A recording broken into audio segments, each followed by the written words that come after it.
leeks, celery, nutmeg, garlic, onion, and carrots. Now we will prepare all the ingredients. So we need ginger para sa pagpapakulo ng ating oxtail.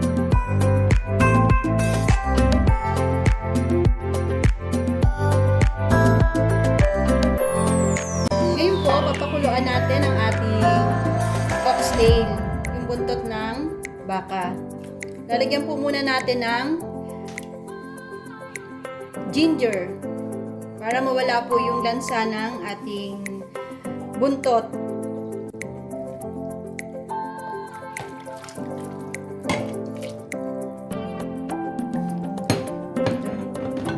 Papakuluan po natin yan hanggang sa mag-brown siya.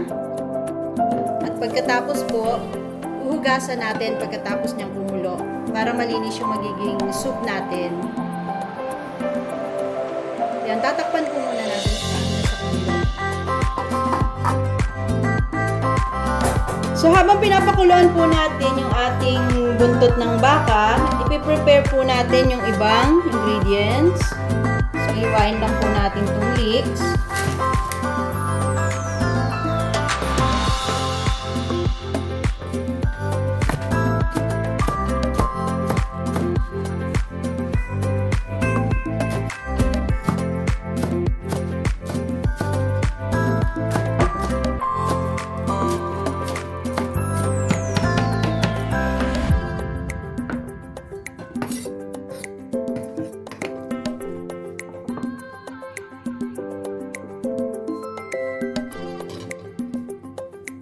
Gayon din po ang ating celery.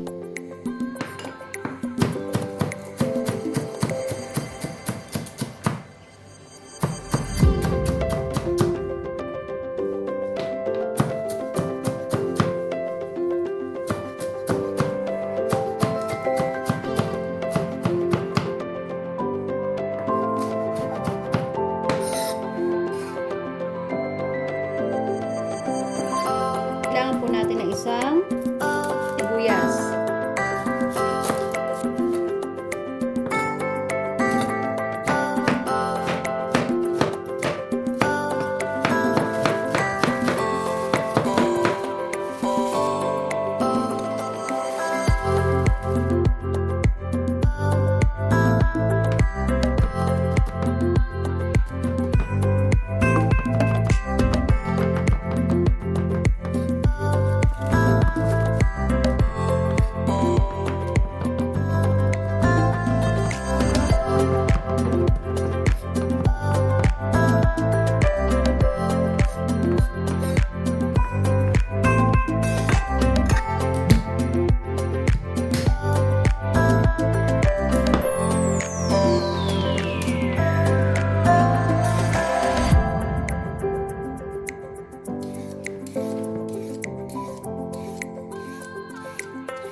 Ayan po, na-prepare na natin ang atin pong mga ingredients. So, mag-umpisa na po tayo magluto habang pinapakuluan po natin yung ating oxtail.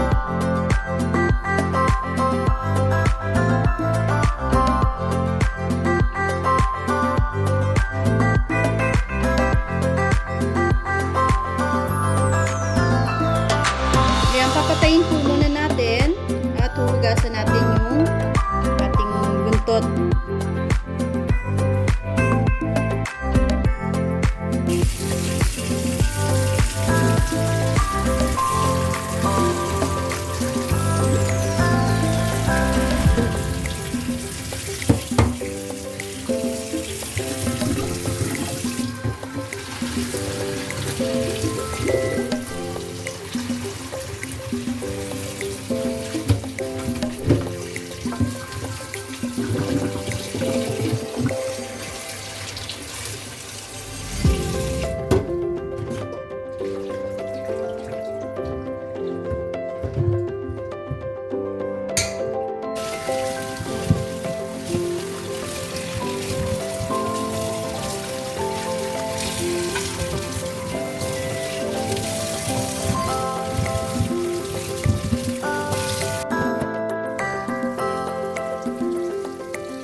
ayan po, nahugasan na yung oxtail. So, papakuluan po natin yan hanggang sa lumambot na siya.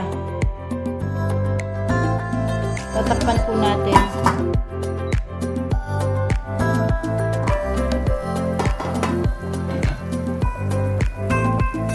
Ayan, kumukulo na siya. So, lagyan natin ng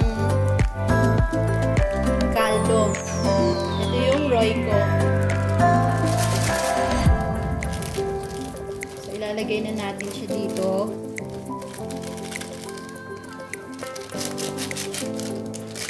Para pati yung soup niya magkalasa. Ayan. At habang pinapalambot natin ang ating oxtail, lulutuin na natin yung ibang ingredients niya at ilalagay natin dito sa ating oxtail. Takpan muna natin para umambot.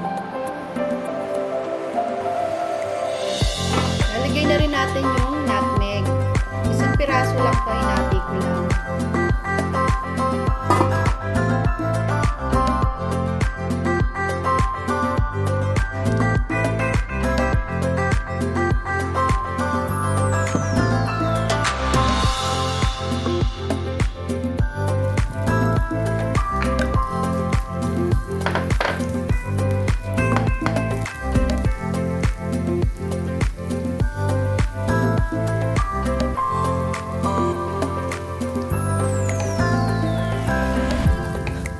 Gigisa lang natin ang ating sibuyas at ang ating dahon ng leeks.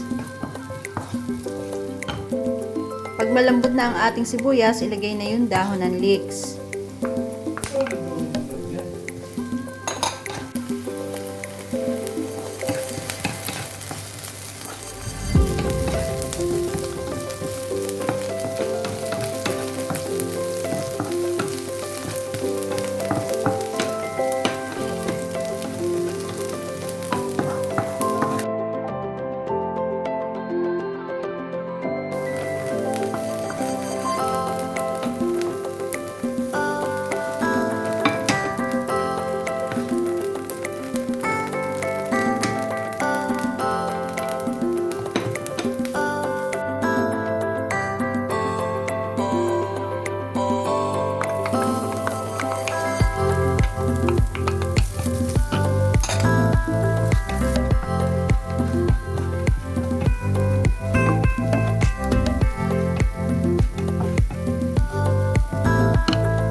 Ilalagay natin ngayon dito sa ating pinapalambot na oxtail yung ginisa nating sibuyas at leeks at yung ating pinirito na bawang. Ilalagay na rin natin ang ating carrots at palalambutin na natin yan.